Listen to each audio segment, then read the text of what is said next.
Tonight, police are asking for women who believe they were attacked by this Uber and Lyft driver to come forward. Right now, Jeremy Vague is accused of sexually assaulting 3 women while he was working. 10 News has team coverage of this investigation. Let's begin with 10 News investigator Adam Racusin. And Adam, Uber and Lyft overlooked a potential criminal past before allowing Vague to drive for them. It took me about an hour to uncover all of these court documents. Both companies say that they run thorough background checks. When I asked Lyft about how Vague passed, today they didn't give me an answer. Escondido police say this guy, Jeremy Vague, has a criminal past outside of California. They just won't say what for. Team 10 uncovered these court documents out of Utah, pointing to a Jeremy Vague with the same birthday. According to the records, Vague pled guilty to at least 2 misdemeanors, burglary and theft by deception, back in 2003.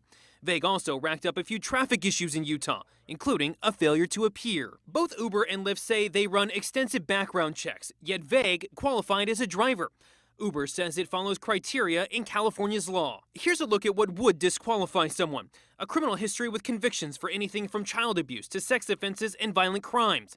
Misdemeanors like Vague's 13 years ago are not on that list or in the time frame that's checked. A bill sitting on the governor's desk right now would require companies like Uber and Lyft to complete even more comprehensive criminal background checks for their drivers. That's the reason I put the bill forward, to hopefully get more thorough background check. We want to make sure that our riders in California are safe. It would prohibit companies from contracting with or employing a driver if they're a registered sex offender or have been convicted of any violent crime, assault, domestic violence, or DUI. Violating the law would result in a fine of up to $5,000 for hiring a driver with the prohibited offense. Okay, about that bill that's on the governor's desk right now, I called up to his office to see if he's going to sign it. His office says that they do not comment on pending legislation. Reporting live in the newsroom, Adam Racusin, Team 10. Adam, thank you. And our team coverage continues with 10 News anchor Robert Santos. Robert, one of Vague's neighbors says she thought police made a mistake. Yeah, she thought it was a mistake because she's known him for many, many years. She can't believe that Jeremy Vague here is accused of 3 separate incidents, all involving 18 to 19-year-old girls. 2 of those girls, Palomar College students. Now, in all of the cases, police say Jeremy Vague drove for Uber or Lyft using his Chrysler Town and Country minivan. Police impounded it several days ago for evidence. Now, the first incident happened on September 6th on Palomar College campus. Police say he tried to lure a student into his car, but she refused to get in. She notified campus police. They asked him not to come back, or told him rather. Then a week later, police say he picked up a second student just off campus after she requested a ride.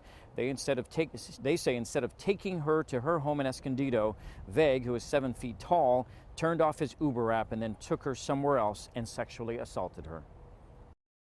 He's always been a perfect gentleman. I've known him a long time. I've known the family a long time. From the experience I've had, he's always been a perfect gentleman. Nice guy. Yeah. Can't tell you. Yeah. I feel sorry for the family, the mother, and this is always such a traumatic thing. 10 News obtained a statement from Uber which reads, "There's no excuse for the violent acts described and reported to police. We are working with law enforcement officials to fully support their investigation, and the driver has been banned from accessing the Uber app." Lyft also responded, "We have a strict zero-tolerance policy for any type of violent behavior, abuse, or harassment.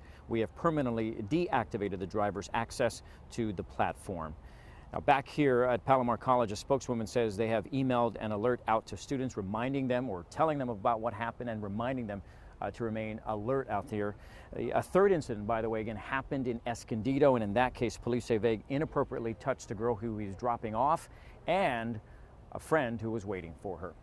Here at San Marcos, Robert Santos, 10 News. All right, Robert, thank you. Well, Jeremy Vague also worked closely with students in the North County. He coached varsity girls basketball at Calvin Christian School in Escondido for several years.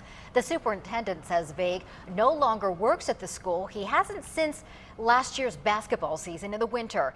We asked the school if they have ever encountered any problems with Vague or if they did a thorough background check on him.